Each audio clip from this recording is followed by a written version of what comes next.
میرے لورز بھی ہیں، میرے ہیٹرز بھی ہیں. یہ عزت اللہ کی طرف سے ہے. کسی کی ذلت ہے تو وہ اللہ کی طرف سے ہے. ان کے لیے ضرورت ہے کہ نوک نوک کہ ہم نے جو کچھ بھگتنا تھا، جو کچھ بیڈ ٹائم جو بھی ہم نے دیکھنا تھا وہ دیکھ چکے ہیں. حسن ایوب خان کے تمام دیکھنے والوں کو السلام علیکم. ناظرین، پہلے بات کرتے ہیں عمران احمد نیازی صاحب کی ہسپتال منتقلی سے متعلق جو معاملہ ہے وہ لٹک چکا ہے. اور کل ہی میں نے بتا دیا تھا کہ حکومت کی جانب سے یعنی چیف کمشنر اسلام آباد کی جانب سے جو ریویو دائر کیا گیا ہے اسے واپس لے لیا جائے گا. اور آج وہ ریویو اپلیکیشن کو واپس لے لیا گیا ہے. واپس کیوں لیا گیا ہے؟ واپس اس لیے لیا گیا ہے کہ اس میں مزید امینڈمنٹس کر کے اس کو کل دوبارہ جو ہے وہ جمع کرایا جائے گا، ریویو دائر کیا جائے گا. اب اس کا آبجیکٹو کیا ہے؟ آبجیکٹو یہ ہے کہ جو فیصلہ جس کی بیس کے اوپر جو بنیاد ہے عمران احمد نیازی صاحب کی شفا انٹرنیشنل ہاسپٹل منتقل کرنے کے حوالے سے، اس بیس کو ختم کیا جائے، کیونکہ وہ جو فیصلہ سپریم کورٹ آف پاکستان نے دیا ہے وہ قانون سے اور آئین سے متصادم ہے. آئین کے آرٹیکل 25 کے تحت ایکوالٹی یعنی مساوات جو ہے وہ ضروری ہے، لیکن اس کیس کے اندر ایکوالٹی نہیں برتی گئی، بلکہ عمران احمد نیازی صاحب کو ایک خصوصی سہولت فراہم کی گئی ہے جو پاکستان کے کسی دوسرے قیدی کو میسر نہیں. اور یہی بنیاد بنی ہے اگر آپ بات کریں تو اس کیس کے اندر نظر ثانی کی درخواست دائر کرنے کے لیے. اور دوسرا، کیونکہ ابھی تک عدالت کی جانب سے جو حکم دیا گیا ہے اس پر نظر ثانی نہیں ہوئی، تو کیا اب سوال یہ پیدا ہوتا ہے کہ کیا حکومت اس فیصلے پر عمل درآمد کرے گی یا نہیں؟ تو تاحال تو اس پر عمل درآمد پارٹلی عمل درآمد تو ہو چکا ہے، جس میں عمران احمد نیازی صاحب کی اپنی بہن نورین نیازی سے ملاقات بھی شامل ہے. آپ نے دیکھا کہ جس دن عدالتی وربل آرڈر آیا اسی دن نورین نیازی صاحبہ کی اپنے بھائی کے ساتھ اڈیالہ جیل کے اندر کانفرنس روم کے اندر ملاقات ہو گئی.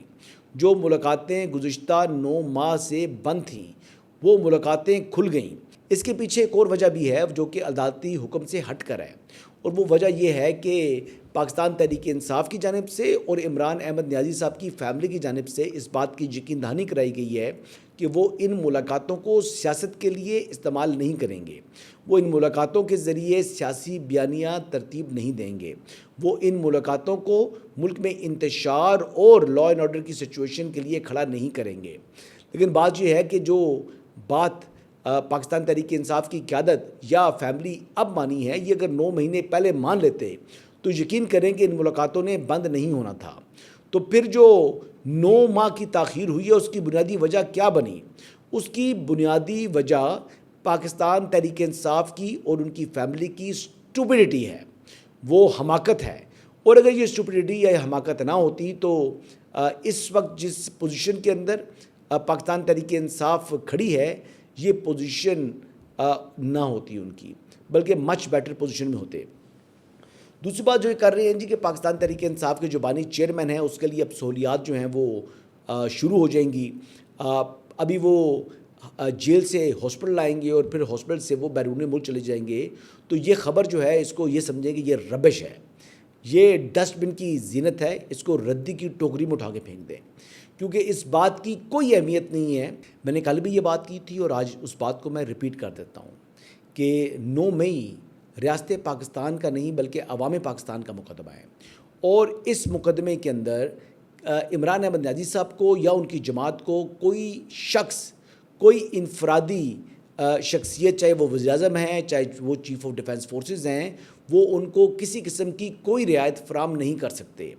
جب تک عمران احمد نیازی یا ان کی جماعت باجماعت ہو کر 9 مئی کے اوپر پبلک اپالوجی نہیں کرے گی تب تک ایسا پولیٹیکل پارٹی پاکستان تحریک انصاف کا اور ایسا پولیٹیکل لیڈر عمران احمد نیازی صاحب کا سٹیٹس ریسٹور نہیں ہوگا.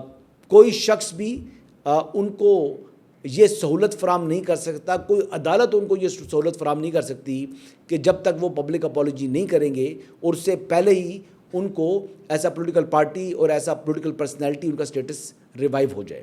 تو اس حوالے سے آپ بالکل جو ہے نا وہ بات تسلی رکھیں. اب بات یہ ہے کہ بیرسٹر گور صاحب آج گفتگو کر رہے تھے کہ عمران احمد نیازی صاحب کو شفٹ کرنے کے حوالے سے جو شفا انٹرنیشنل ہاسپٹل ہے، حکومت کے پاس رات 12 بجے تک کا وقت ہے۔ 2 دن کا آرڈر تھا، 2 دن میں ابھی ٹائم باقی ہے رات 12 بجے تک، اور مجھے کبھی یقین ہے انشاءاللہ تعالیٰ کہ خان صاحب کو شفٹ کیا جائے گا انشاءاللہ تعالیٰ۔ بیرسٹر گور سے ایک اور بات کی گئی جی، ان سے پوچھا گیا کہ شاہد خٹک صاحب نے کہا کہ جو بلاول بھٹو زرداری ہیں ان کے اوپر کراس لگ چکا ہے، تو اس کے اوپر بھی انہوں نے بڑا بہترین انداز میں اپنا رد عمل دیا۔ سیاست میں کسی پہ کراس نہیں لگتا، دنیا نے دیکھ لیا جو لوگ خان کو مائنس کرنا چاہ رہے تھے، اللہ تعالیٰ نے ان کو ضرب دے کر کے کس مقام تک پہنچایا، اور میں سارے ساتھیوں کو کہوں گا کہ سیاست میں ایسی باتیں نہ کریں۔ اچھا، بیرسٹر گور صاحب کہہ رہے ہیں جی میں سب کو کہوں گا سیاست میں ایسی باتیں نہ کریں۔ بیرسٹر گور بیسیکلی اگر دیکھا جائے نا تو بحیثیت انسان بہت اچھے انسان ہیں، ایک تھورو جنٹلمین ہیں۔ وہ جس قسم کی شخصیت ہیں، جس جماعت کے اندر وہ موجود ہیں، جس جماعت کے وہ چیئرمین ہیں، آپ یقین کریں کہ پارٹی کے دیگر لوگ جو ہیں وہ ان کی طرح نہیں ہیں۔ آئی وش کہ ان کی طرح لوگ ہوتے، شائستہ گفتگو کرتے، ایک آئین اور قانون کے مطابق جو ہے وہ آگے بڑھنے اور چلنے والی شخصیت ہوتے، لیکن ایسا ہے نہیں۔ انہی کے سیکرٹری جنرل جو ہیں وہ سلمان اکرم ریاض صاحب جو ہے وہ ملاقات اگر نہ کرائے گی تو اس کے اوپر بھی اپنا رد عمل دے رہے ہیں۔ اگر یہ عدالت کے حکم کو نہیں مانتے تو پھر ہم اپنا بالکل رد عمل دیں گے، ہم احتجاج بھی کریں گے، اور ہم اس حکم عدولی کو برداشت نہیں۔ سلمان اکرم ریاض صاحب یہ کہہ رہے ہیں جی کہ انہیں نہیں امید کہ حکومت جو ہے وہ توہین عدالت کرے گی، اور اگر کرے گی تو پھر پارٹی جو ان کی جماعت ہے پاکستان تحریک انصاف، وہ اپنی آواز ضرور اٹھائے گی، اس ظلم جس کو وہ نام دیں گے یا کوئی اس قسم کی بات کریں گے۔ لیکن میں آپ کو یہ بتا دوں کہ توہین عدالت تو تب ہوگی جب یہ عدالتی فیصلہ برقرار رہے گا۔ مجھے یہ عدالتی فیصلہ اس شیپ کے اندر برقرار رہتا دکھائی نہیں دیتا۔ اول تو سپریم کورٹ آف پاکستان ہی اپنے اس فیصلے کو ریکال کر لے گی، اپنا یہ فیصلہ واپس لے لے گی، اور اگر یہ فیصلہ ریکال نہیں ہوتا تو پھر حکومت کے پاس ایک اور فائنل کارڈ بھی موجود ہے، وہ آئین کا آرٹیکل 175 ہے، اور ویسے سپریم کورٹ کے بالکل اپوزٹ جو ہے وہ ایک اور بلڈنگ بھی ہے، اور وہاں بھی فیصلے ہوتے ہیں، اور وہ فیصلے جو ہوتے ہیں وہ سب کے اوپر قدغن ہوتی ہے۔